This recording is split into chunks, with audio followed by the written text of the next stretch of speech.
Via Hotel Breeze, New Taipei City kami nagstay when we were in Taipei. This is for 6 nights for 13,000 plus.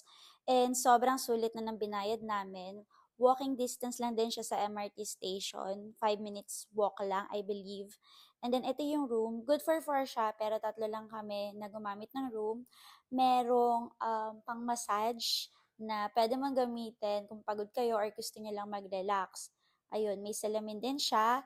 And then, sobrang spacious din ng bathroom. Kumpleto naman yung mga amenities. Smart toilet pa yung nandyan. And may bathtub din. So, meron din siyang ref. Ayan. And then, sa basement naman, pwede kang mag-self-laundry and mag-plancha.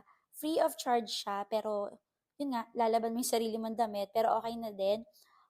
Eto naman yung free snacks and breakfast.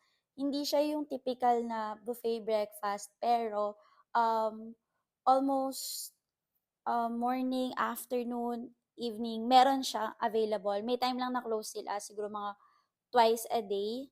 And then, ayun, kompleto naman siya with bread and then may coffee din, may drinks din. So, hindi lang siya morning. As I've said, pwede rin siya sa ibang time na pumunta ka dito and free na siya. Ayun, masarap yung UCC coffee nila by the way. And then, ayun, nagluto lang tayo ng noodles for today and yun lang.